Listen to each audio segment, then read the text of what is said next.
안녕하세요. 책 읽는 헬레네입니다. 장은 나쁜 세균은 배출하고 좋은 균을 배양해 독소를 제거하는 역할을 함으로써 우리 몸을 정화합니다. 이때 균형 잡힌 식습관을 유지해주면 좋은 미생물이 활성화되어 정화작용 능력이 좋아지고 유해균을 없애는 면역력도 높아집니다. 반대로 식습관이 불건전할 경우 해로운 균이 증식해 그 반대의 결과가 초래됩니다. 그렇다면 장내의 유익균들을 활성화시키려면 어떻게 해야 할까요? 바로 장의 면역력을 조절하는 효소와 비타민, 미네랄, 식이섬유를 충분히 섭취해 주는 것입니다. 그러나 안타깝게도 가공식품이나 화식에 치우친 식단들로는 이 영양소들을 충분히 섭취할 수 없습니다. 따라서 부족한 영양소를 보충할 만한 건강식단을 챙기려는 노력이 필요합니다. 특히 장 건강에는 효소가 중요한데 얼마 전까지만 해도 비타민이나 미네랄에 비해 잘 알려지지 않은 영양소였으나 최근 질병 치유에 중요한 요소로 인정받기 시작했습니다. 효소가 없는 먹거리를 먹는 사람은 효소를 충분히 섭취하는 사람보다 수명이 짧다는 연구 결과가 등장하면서 효소가 우리 몸의 생명을 유지하는 중요한 촉매임이 밝혀졌기 때문입니다. 그런데 문제는 이 효소가 계속해서 만들어지는 것이 아니라 평생 일정하게 정해진 양만 분비된다는 사실입니다. 즉, 건강을 지키려면 이 효소를 통장 계좌에 돈을 아껴 쓰는 것처럼 아껴 써야 함에도 이 사실을 잘 알지 못하는 분들은 하루하루 잘못된 식습관과 생활 습관으로 귀한 효소를 낭비하고 있습니다. 오늘 소개해드릴 책은 병든 몸을 회복시켜주는 효소 건강법입니다. 지은이 임성은, 펴낸 곳은 모아북스입니다. 이 책은 효소를 낭비하는 생활에 경종을 울리고 부족한 효소를 보충해 건강을 찾아가는 방법을 제시하는데요. 풍요 속의 빈곤처럼 식생활의 커다란 난제에 부딪힌 현대인들에게 진정한 건강과 장수의 비결은 우리가 먹는 음식에 있음을 알리고 불균형한 식습관을 보조할 수 있는 효소 대체식의 필요성을 강조합니다.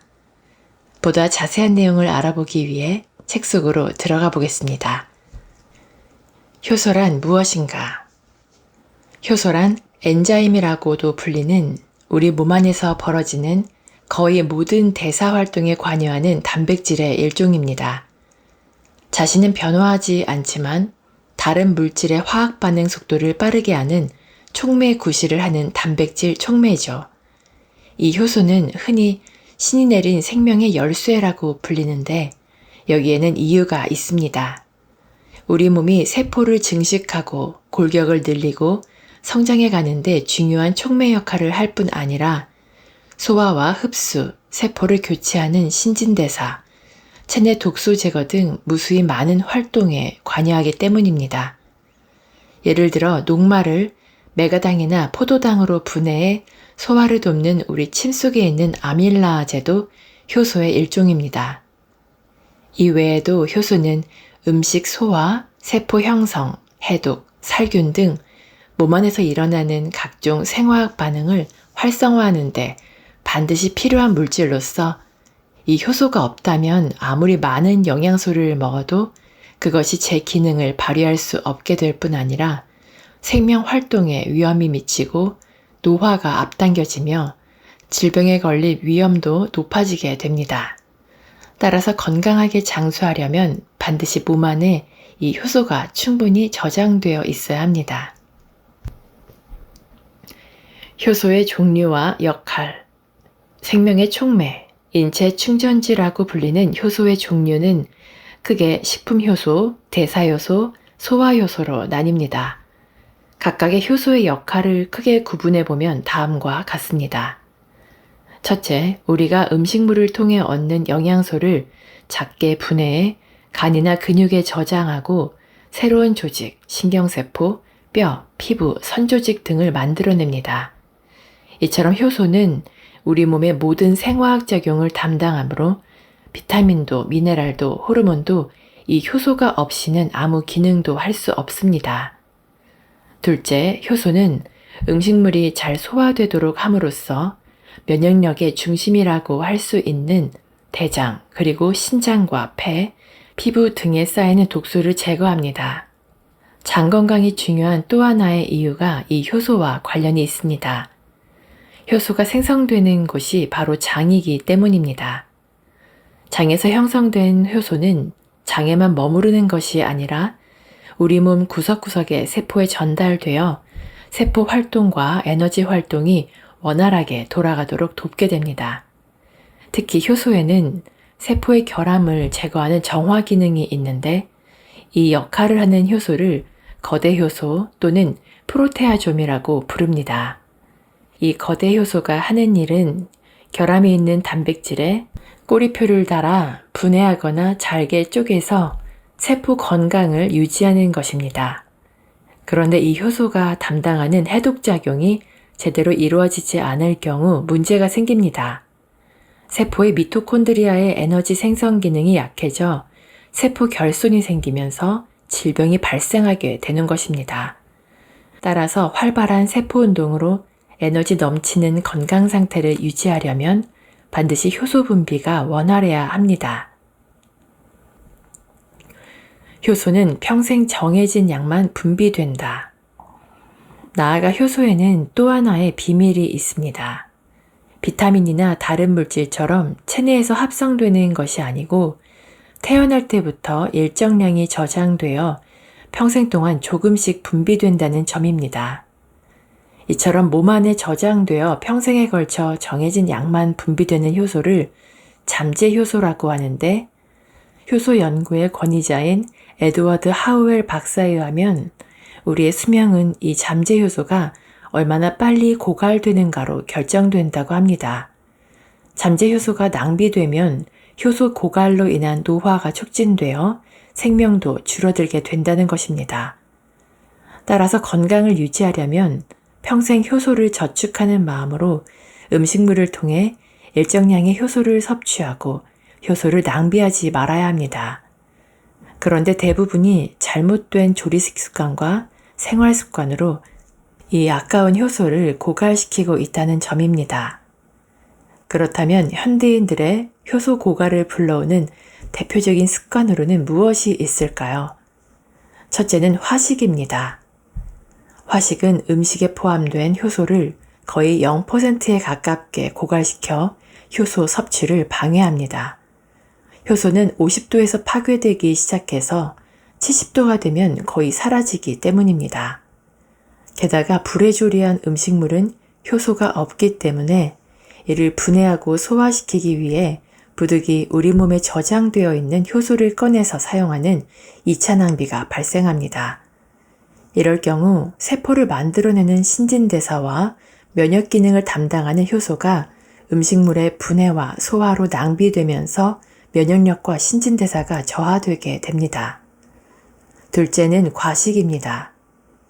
만일 매일 엄청난 양의 음식물을 소화해내게 된다면 우리 장기는 중노동을 강요받게 되고 무리한 소화 활동으로 인해 몸의 효소가 대량 소비됨으로써 대사 효소 생성력이 떨어지게 됩니다. 셋째는 스트레스입니다.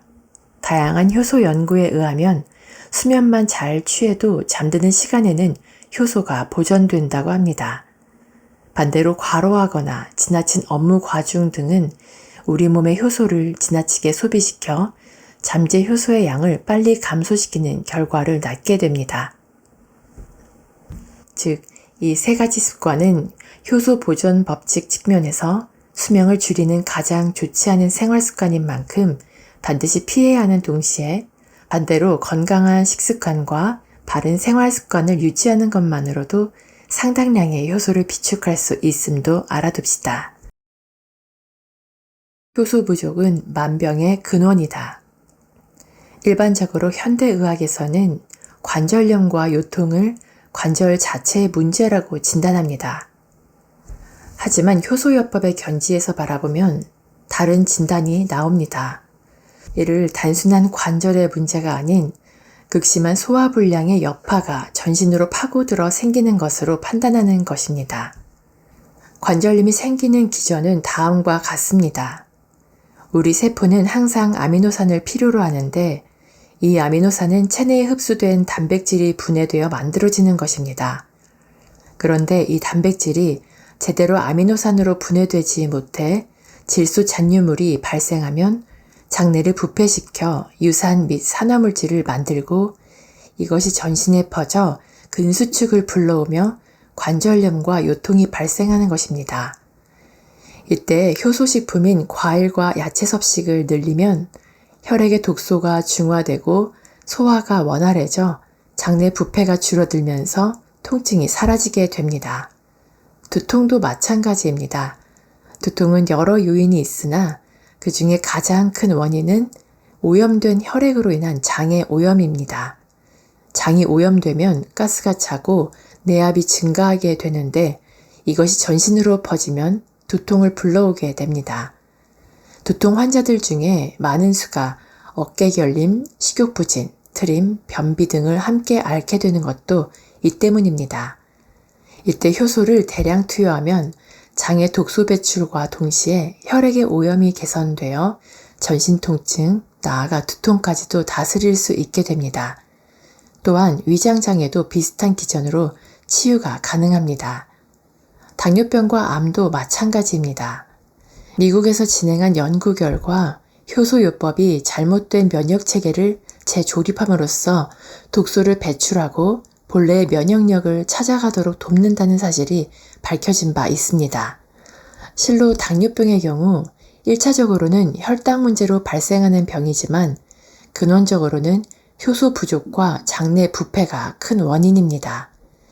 이때 당뇨를 일으키는 고단백, 고지방 식품을 멀리하고 과일과 야채, 장내 부패를 막는 효소를 충분히 먹어주면 좋은 효과를 볼 수 있습니다.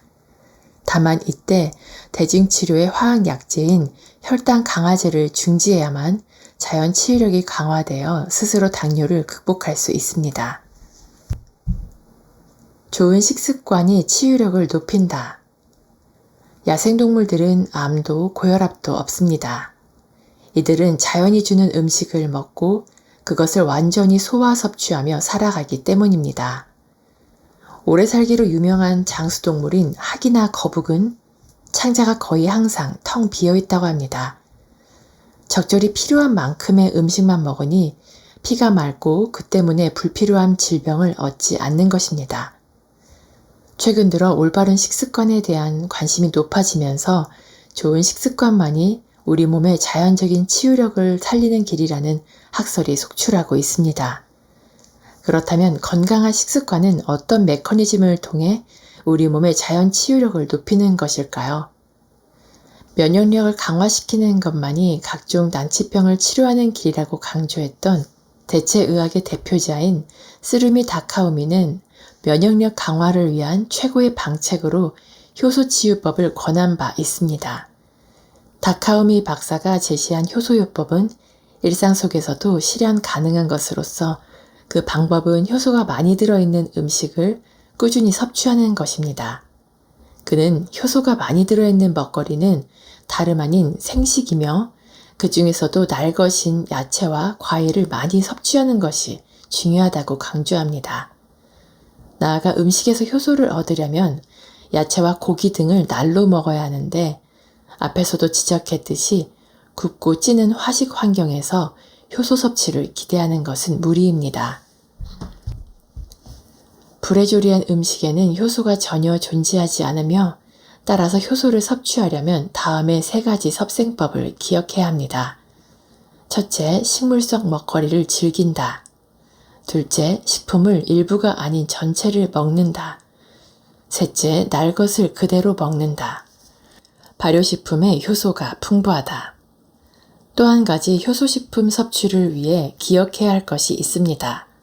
바로 발효식품의 섭취입니다. 세계에서 잘 알려진 장수촌인 일본의 야마나시현, 오키나와현, 나아가 파키스탄의 훈자, 남미의 빌칸밤바, 흑해와 카스피해 사이에 있는 코카서스의 경우 100세 넘은 노인들이 유독 많은 장수마을로 유명합니다. 그런데 이들의 장수 요인은 첫째는 풍부한 과일과 야채 섭취와 적게 먹는 소식, 둘째는 좋은 물과 공기, 셋째는 전통적인 발효식품의 섭취로 알려져 있습니다. 앞서 생식이 효소와 깊은 연관이 있다는 점은 언급했을 것입니다. 나아가 발효식품과 좋은 물 역시 효소와 밀접한 연관이 있습니다. 첫째, 물은 효소의 효과를 극대화시키는 역할을 합니다. 효소는 좋은 물을 적절히 섭취할 때 훨씬 더 활성화되고 반대로 수분이 부족하면 제 능력을 발휘할 수 없기 때문입니다. 둘째, 발효식품 역시 건강에 유익한 음식의 유기화합물에 풍부한 효소가 들어있어 우리 몸에 효소를 공급해주게 됩니다. 발효식품을 매일 먹으면 장내의 세균 균형이 바로잡히고 특히 발효식품은 건강에 좋다는 등식이 성립되어 있는 것도 발효식품이 곧 효소식품이기 때문입니다. 독소 배설이 관건이다. 인체는 면역 기능이 파괴되지 않는 한 충분한 자정 능력으로 몸 안의 독소를 제거하고 배출하며 아픈 곳을 치유하고 정화하는 능력이 있습니다. 우리가 공기 중에 무수한 바이러스나 몸 안의 웬만한 유독한 물질에는 끄떡없는 것도 이런 자정 치유 능력과 균형 감각 덕분이라고 할 수 있을 것입니다. 과연 이처럼 신비로운 힘을 가진 우리 몸에 과연 체중을 조절하는 기능은 없을까요? 답부터 말하자면 우리 몸은 스스로 체중 조절 능력을 가지고 있습니다. 하지만 몇 가지 외적인 이유들로 이 체중 조절 기능이 한계에 달하게 되는데 그 이유는 식습관의 균형이 깨지면서 발생합니다. 이를테면 저칼로리 저당분식을 꾸준히 지켜왔는데도 계속 살이 찌는 사람이 있다고 합시다. 그런데 가만히 살펴보니 그는 밤늦게까지 일하는 습관이 있었습니다.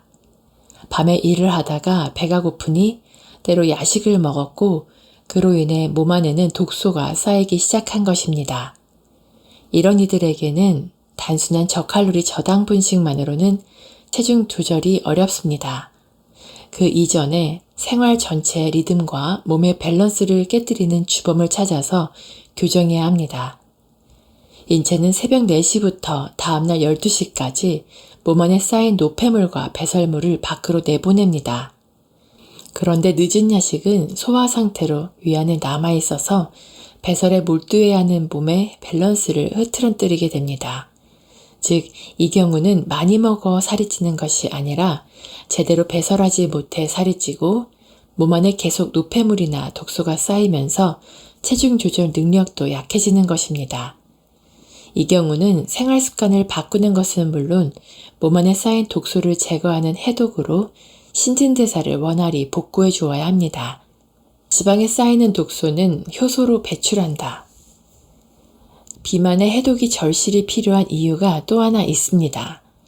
우리 몸에서 가장 많은 독소가 축적되는 부분이 바로 지방이기 때문입니다. 외부로부터 폐와 위장, 피부 등을 통해 유입된 독소들은 우리 몸의 지방세포, 뼈, 근육 등 곳곳에 축적됩니다. 그런데 이 중에서도 지방세포에 쌓이는 독소들은 아주 위험합니다. 지방세포는 쉽게 분해되지 않는 특성을 가지기 때문에 고농도의 독소들이 그대로 유지되는 것입니다. 따라서 과도한 체지방을 가진 비만을 앓고 있다면 반드시 이 지방조직 세포를 줄임으로써 불필요한 독소를 배출하고 더 이상 쌓이지 않도록 조심해야 합니다. 이때 효소의 섭취는 인체 밸런스를 바로 잡아주고 독소를 배출하는 이중의 역할을 합니다. 한 예로 우리의 장은 오랜 시간 동안 많은 음식을 소화하면서 찌꺼기가 장 내벽에 스며들게 됩니다. 이처럼 장에 주름에 낀 숙변에는 콜레스테롤과 곰팡이, 병원균 등의 독소가 섞여 있는데 이 독소를 제때 처리하지 않으면 그 오염이 세포 속에까지 침투해 혈액을 탁하게 만들고 질병을 불러오게 됩니다. 이때 효소에 포함된 독소 배설 성분이 탁월한 효과를 발휘하는데 이를 흔히 찌꺼기 연소라고 합니다. 이 작용은 식이섬유가 분해된 노폐물을 끌어안고 변으로 배출될 때 식이섬유가 노폐물을 잘 담아갈 수 있도록 유해물질을 잘게 쪼개주는 역할을 하기 때문입니다. 이처럼 장애벽이 깨끗해지고 유익한 균이 늘어나면 체중의 감소 효과 외에도 영양소의 흡수율이 증가해서 몸의 활력이 높아지게 됩니다. 우리가 일상적으로 진행할 수 있는 효소요법은 다음과 같습니다. 간단히 시행하는 효소요법. 효소는 약이 아니므로 정해진 횟수, 시간의 제약은 별도로 없으며 매주 1회 또는 일정한 기간을 두고 식사와 병행하는 것과 하루 3끼를 효소식품으로 대체하는 방법이 있습니다. 1. 시간. 아침에 일어난 직후와 저녁 취침 2시간 전 공복 때 섭취하면 효소 흡수율이 높아집니다. 2. 횟수. 횟수에는 제한이 없으며 공복 때 섭취하면 기분이 상쾌합니다. 3. 양. 건강 증진과 체질 개선이 목적이라면 1회 소량을, 병의 회복을 위해서는 섭취하는 양을 다량으로 4에서 5회로 합니다. 4. 기간. 개인의 체질 및 건강 상태와 섭취하는 양에 따라 기간의 차이를 둘 수 있으나 10일, 1개월, 4개월, 6개월 동안의 몸의 변화가 시작되며 적어도 1개월 이상 섭취하면 효과를 기대할 수 있습니다. 효소 해독을 위한 3가지 조건. 첫째, 절대적으로 가공식품을 피하고 첨가물을 넣지 않은 자연식을 섭취해야 합니다.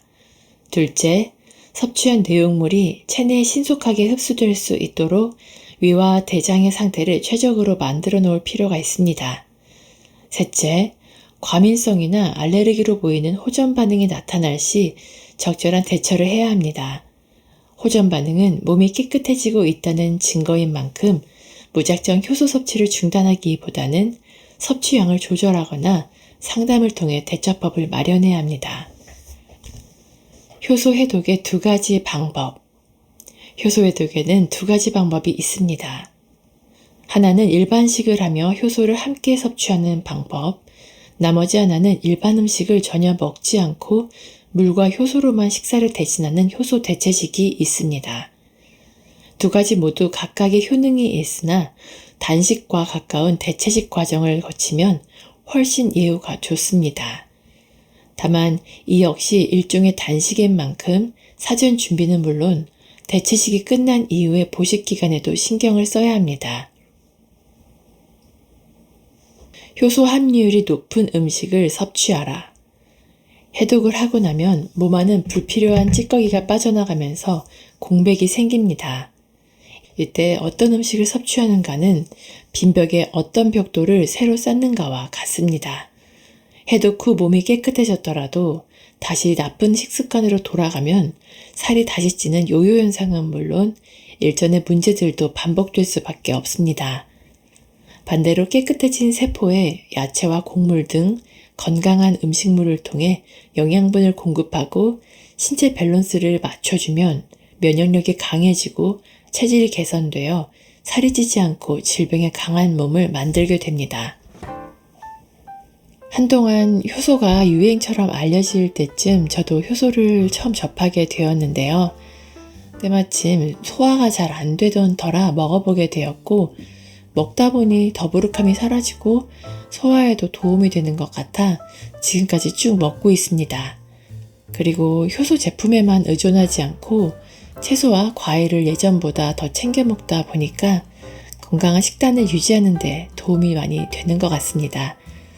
책 속에는 효소를 통해 다양한 질병을 이겨낸 사례가 많이 소개되어 있는데 기회가 되신다면 책을 직접 읽어보시고 여러분께 맞는 건강법을 참고하시기를 추천드립니다. 오늘도 끝까지 저와 함께 해주셔서 감사드리고요. 구독과 좋아요, 댓글, 알람 설정은 제게 큰 힘이 됩니다. 즐거운 하루 보내시고 다음에 또 만나요.